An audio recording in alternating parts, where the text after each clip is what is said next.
Under fire from the right and the left, the earth seems to split open and breathe smoke. It hangs low and wet, stinging the eyes, tasting of metal. At the jagged lip of the escarpment, the men call Hacksaw Ridge, the ground drops into gray rock and thorny brush and a sea haze that blurs the world to ash. Desmond presses his cheek into grit and feels for the pulse in a fallen man's wrist. He needs it to be there. It is. Thin, stubborn, a thread that refuses to break. "Stay with me," he says, not a question. He slides his medic bag forward and works by touch. Packing, pressure, a torn sleeve twisted into a band to slow the flood. Upslope, a machine gun chatters a hard, unfeeling rhythm that turns men into shadows. Someone yells for a corpseman. Someone else calls for his mother, the voice thinning until it is only breath. Chips of stone peck Desmond's neck as a burst. Lazy but lethal, rakes the dirt around them. He covers the wounded man with his own body without thinking, becoming a narrow roof against a storm of steel. He has no rifle and no pistol, only gauze, morphine, and the prayer that lives at the back of his throat. When the fire wanders off in search of another patch of earth, Desmond drags the man inch by inch toward the rope they have anchored to a stubborn stump. Twice today, he has lowered men over that cliff and watched them vanish into waiting hands below. Twice, he has climbed back alone. His arms shake, but not from fear. It is the arithmetic of effort. "Eyes on me," he says, voice steady as he works a sling beneath the man's shoulders and knots by memory, fingers moving like they practiced in the dark. He leans back and feeds the rope slowly, refusing to rush, listening for the change in weight that means the man is in other hands. When the line goes slack, he lets out the breath he didn't know he was holding and turns back toward the plateau that keeps making widows. There is a moment between rescues when the battlefield drops to a hush that is somehow louder than noise. The air tastes of rain and cordite. Desmond listens. To his left, a voice thin as a reed, still answering. He crawls toward it, shoulders brushing earth, finds a private curled behind a torn root. Blood has soaked one sleeve almost black. Desmond seals the wound with practiced hands, talks the man back from the bright ledge of panic, and manages a small, economical smile. "We're going to move now." "You're not alone." He was not made for killing. From the first day he put on a uniform, no sergeant could shout that out of him. He believed in duty, and he believed in the command to care for the wounded and love his neighbor even when the world burned. Some called him a coward. Some mocked the small Bible folded into his pocket like a fragile map. Desmond knew what he could not do and what he must. If he could not take a life, then he would spend his own carrying lives away from the edge. A mortar coughs. The ground interrupts, then lifts. Dirt rings his helmet like iron rain. He curls around the man he is treating and waits for the air to settle. "Lord," he breathes, almost only breath, "please help me get one more." The prayer needs no ornament. It is a line he throws into black water and hauls on with both hands, again and again. Another sling, another drag, another weight lowered into the gray. Time stops belonging to minutes and starts belonging to the burn in his shoulders and the raw sting in his palms. Once his boot skids on slick rock, the cliff tugs at him like a giant, hungry hand. He lands on his knee, steadies, and laughs. Quiet, surprised to still be standing. The sound feels like defiance, maybe even joy. He wipes mud from his palms and returns to the work as if clocking back in at a job that only ends when there is no one left to lift. When the light tilts west and the smoke thins to a weary veil, Desmond thinks he has run out of voices. Then he hears it. A cough that might be a word, near a splintered tree at the far edge where only a fool or saint would crawl. He goes anyway. He does not argue with the voice that sent him here. Low, careful, moving with that quiet sentence inside him like a second heartbeat. One more. He finds the last man tangled in roots, eyes wide, leg torn by shrapnel. The man tries to push him away. Leave me, he rasps. They'll come back.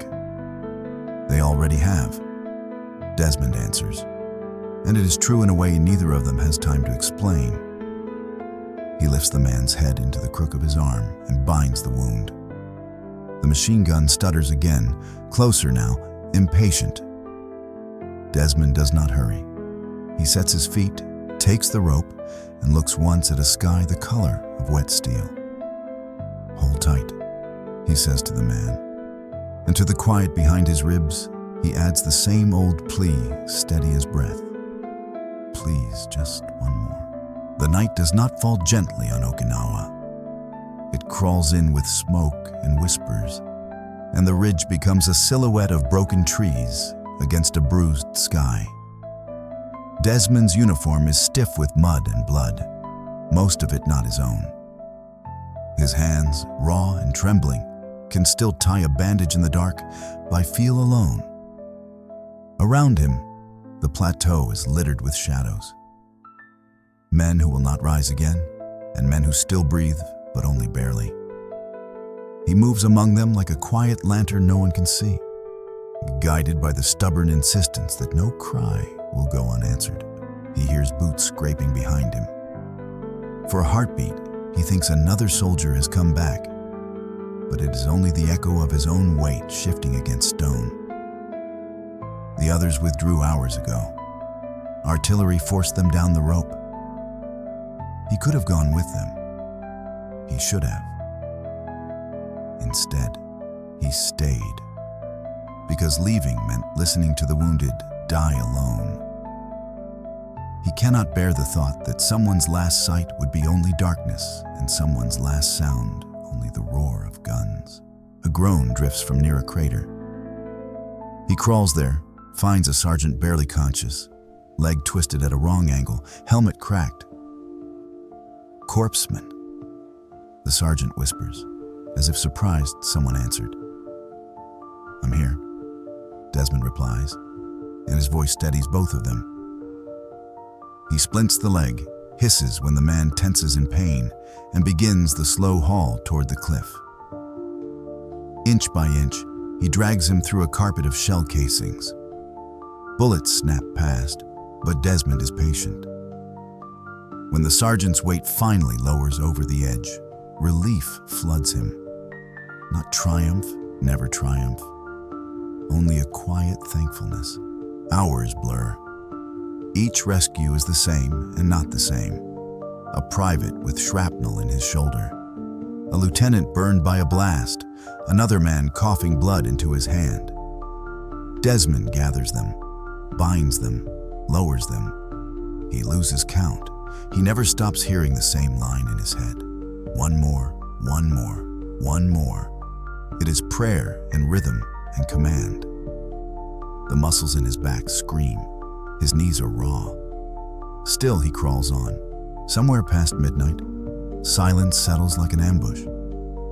Desmond sits against a rock, chest heaving, vision swimming. For a moment he thinks he's alone, utterly alone. But then he remembers someone always needs him. He forces himself to listen. Through the hush, faint as a leaf turning, comes a gasp. He pushes up, staggering, following it until he finds a boy, no older than 19, curled against a splintered log. The boy's eyes, wide and terrified, search for proof that life is not finished. Desmond grips his hand. You're going home, he promises, though he has no idea how many more times he can climb that cliff. The rope groans as he lowers the boy.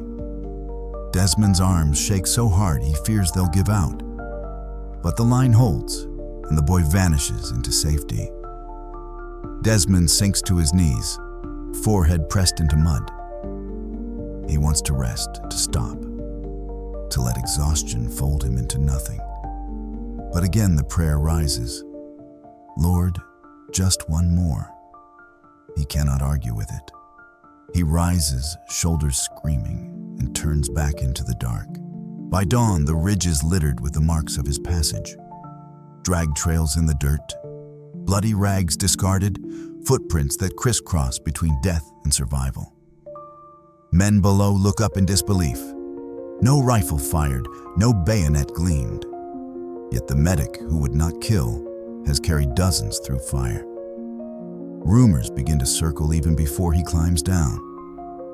That a single man stayed behind, that he saved more lives than a squad could count, that maybe courage does not always carry a weapon. Desmond does not hear the rumors.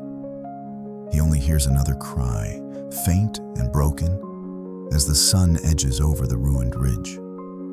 And again, without hesitation, he moves toward it. Morning spreads across Okinawa like a pale bandage over a wound. But the battlefield does not soften. The ridge smolders. Bodies lie still where they fell. And the sharp stink of cordite clings to every breath. Desmond's legs wobble beneath him, yet he pushes on. A gaunt figure with a medic's bag bouncing against his side. His uniform, once olive drab, is now an uneven patchwork of dirt, blood, and ash. The men he saved are gone below to the aid stations. The men still here wait in silence, some beyond help, others clinging to hope too fragile to name. He crouches beside a corporal pinned under a fallen beam. The man's lips are cracked, his eyes glassy, but his hand tightens weakly on Desmond's sleeve. Don't leave me. Desmond braces against the timber, muscles quaking. He has no leverage, no strength left, but still he strains. Inch by inch the beam shifts, enough to drag the corporal clear. Desmond collapses beside him, chest heaving, then rolls to his knees to bind the wound. His hands tremble, but his knot is steady. You're not alone, he whispers. The corporal tries to smile, the barest flicker of gratitude, before Desmond shoulders his weight. Every step back toward the rope is a battle of will. Machine gun fire sputters from a hidden nest, chewing the dirt close to his boots. Desmond throws himself over the corporal, shielding him with his own body until the burst dies down. He waits, counts, breathes, then moves again. At the cliff, he secures the man, lowers him, and listens for the call of hands below. Only when the line is slack does he let himself sag against the rock, sweat stinging his eyes. The prayer repeats in his heart, soft and relentless.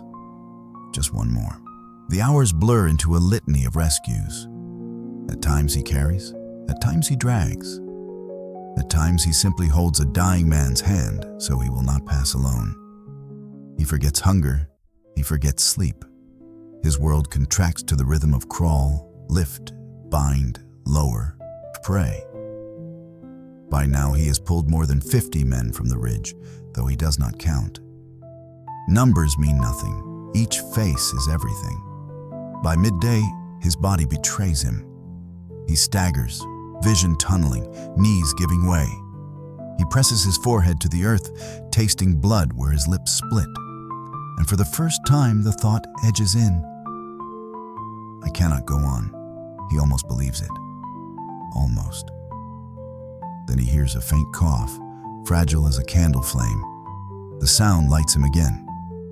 He drags himself forward, crawling through mud until he finds another man, face pale, chest rising shallowly. Desmond steadies his hands, binds the wound, and lifts. Every muscle screams. He ignores them.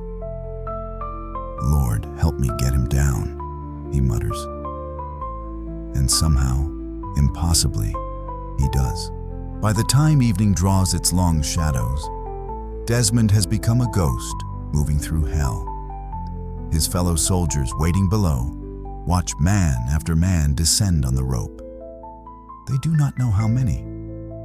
They only know it seems endless, as if one medic is carrying an army. Some murmur that he is touched by grace. Others simply stare, unable to reconcile their memories of the quiet man who refused a rifle with the legend forming before their eyes. When at last Desmond climbs down himself, his body nearly buckling, he carries nothing but exhaustion. His uniform clings to him like a second skin, soaked through, torn, scorched. His eyes are hollow, yet they still search the ridge, as if listening for another voice. The men who gather around him fall silent. No cheers, no applause, only awe, heavy and reverent. One private, arm in a sling, whispers, "He saved us all." Desmond shakes his head. "No," he answers softly, voice rough with smoke and weariness. "Just one at a time." The days after the ridge blur into a haze of exhaustion and disbelief. Desmond lies in a field hospital, his body wrapped in bruises and burns, shrapnel lodged in his side.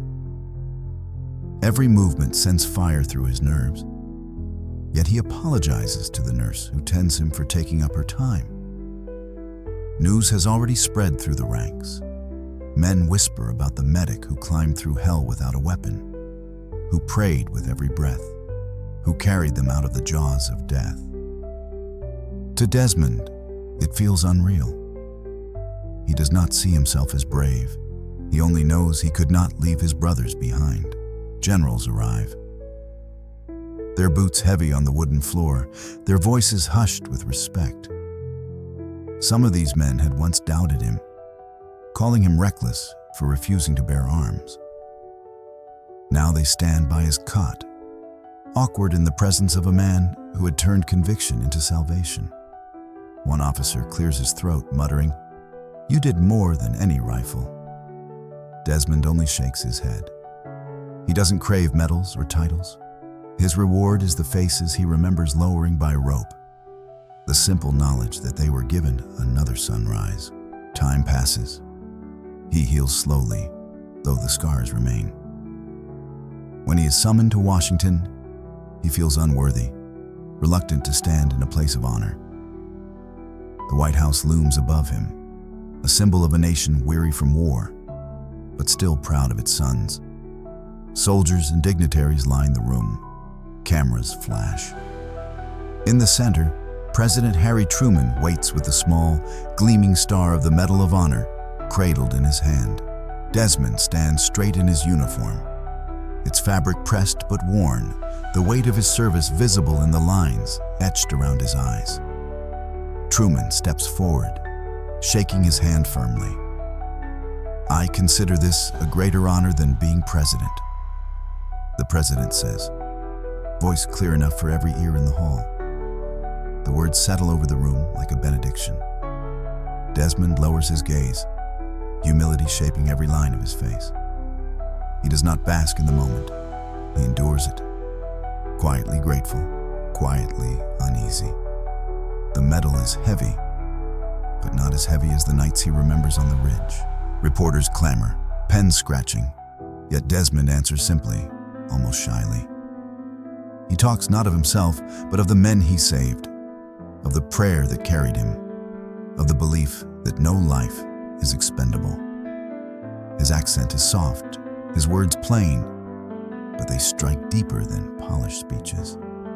For many listening, he becomes proof that courage is not born from violence, but from compassion lived out in the most merciless of places. After the ceremony, he steps outside into the cool Washington air. The city hums around him, cars rattling down avenues, voices carrying on the wind. But in his heart, he hears only the quiet plea that had guided him on the ridge. One more. He knows it will echo for the rest of his life. Every time he meets a wounded veteran, every time he speaks to a child about faith and duty, that prayer will rise again, tethering him to the night he gave everything he had to save those who might have been forgotten. In the years that follow, Desmond will live quietly, without grandeur. He will farm. He will raise a family. He will speak when asked, but never seek the stage. His medal will hang in museums, his story told in books and eventually in films. But to those who served with him, he will always be the thin figure on Hacksaw Ridge who chose to fight with mercy instead of bullets, whose only weapon was a prayer that refused to end, and so his name endures. Not because he sought it, but because history insists on remembering the man who walked unarmed into hell and returned with his brothers alive. For every soldier he lowered down that cliff, for every whisper of just one more, the world gained a measure of grace it will not forget. The memory of Okinawa never loosens its grip on Desmond. Even in the quiet years after the war, when the fields of Virginia stretch wide and the sound of cicadas replaces the thunder of artillery, he carries it inside him. Nights often drag him back to the ridge. The smell of smoke, the cries in the dark, the rope burning through his palms. He wakes drenched in sweat, whispering the prayer that once guided him through chaos. Lord, help me get one more. His wife soothes him. His children tiptoe past his room. But no one truly knows how heavy the silence can be when the battlefield returns unbidden. Doctors tell him his body will never be the same. Shrapnel remains lodged in his flesh. An old grenade wound weakens his arm. Tuberculosis scars his lungs, a cruel gift from crowded field hospitals. Yet he refuses bitterness. When asked about the pain, he only shrugs. I still have breath. That's more than some. Instead of retreating from the world, he spends his days visiting veterans' halls, speaking softly to young men who returned broken in body and spirit. He listens more than he talks, offering not speeches, but presence. The same presence he once gave on the ridge. His neighbors see only a modest man tending his garden, his hat pulled low, his movements unhurried. They do not see the Medal of Honor tucked away, the highest military award the nation can bestow. Desmond does not wear it to impress. He believes medals belong to every soldier who never came home, to every man whose name is carved in stone far from his mother's porch. Still, when school children crowd around him, wide-eyed, he lifts the medal gently from its case and tells them what it means. Not glory, not fame, but responsibility. This, he says, belongs to all of them. Years pass, and the war fades into history books. Yet Desmond's story finds new life. Veterans who once mocked him as a coward now speak his name with reverence. They remember lying in the dirt, bleeding, thinking all was lost, until a skinny medic knelt beside them with hands that shook only from exhaustion, never from fear. They tell their children and grandchildren, "That man saved me." And so the legend of Hacksaw Ridge grows, not as a tale of conquest, but as a testament to compassion. In 2004, at the age of 87, Desmond breathes his last. The news ripples across the country. Newspapers recall his courage. Television anchors call him a hero of faith. At his funeral in Chattanooga, soldiers young and old stand at attention. Some wipe their eyes openly, unashamed. As the casket lowers, the sound of taps drifts through the air, solemn and aching. On that day, America says farewell, not just to a veteran, but to a man who redefined what courage means. Even after his passing, the prayer remains. His story inspires books, sermons, and eventually a film watched by millions around the world. Audiences weep as they witness a man who carried no weapon, yet fought with a strength few could match. For many, he becomes proof that true valor is not measured in enemies defeated, but in lives saved. His legacy crosses oceans and generations, speaking to anyone who has ever wondered if gentleness can survive in a violent world. Desmond answers with his life. It can, and it must. And so, long after the guns of Okinawa fell silent, his voice still echoes. Just one more. A whisper in the dark, a vow in the storm, a lifeline that pulled dozens from death into dawn. Desmond Doss, quiet, stubborn, steadfast, remains the medic who never carried a rifle, but whose hands carried a nation's hope. His story endures not as myth, but as memory, carved into the hearts of those he saved and into the conscience of a country that needed his reminder. That mercy, even in war, is the highest form of courage. The story of Desmond Doss is not one that ends with medals or speeches. It lives on in the quiet moments. When a veteran sits alone and remembers the hand that pulled him from the mud.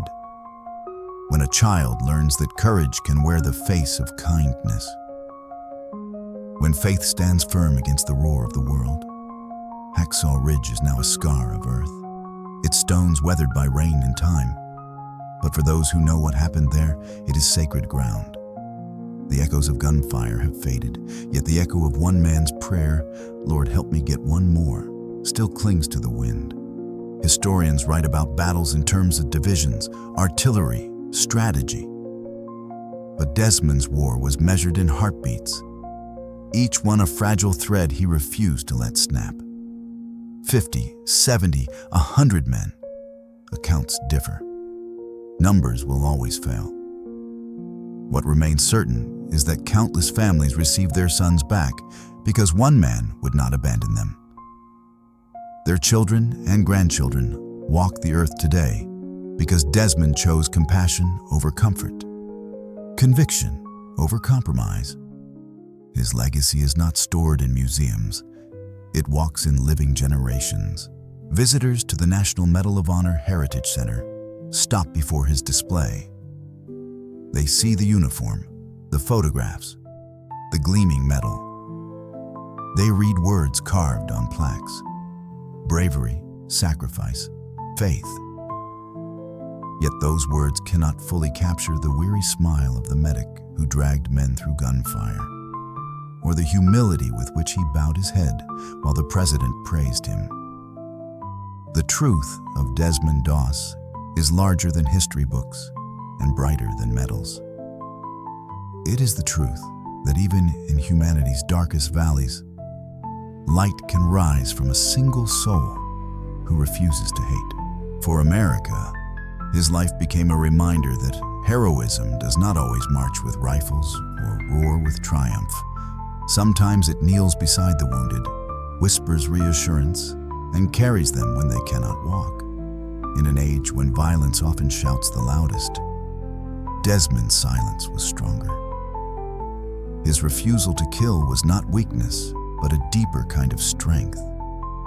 The strength to cling to his faith while surrounded by fury, to serve without taking, to heal in the midst of destruction. And so, the legacy of the medic from Virginia endures.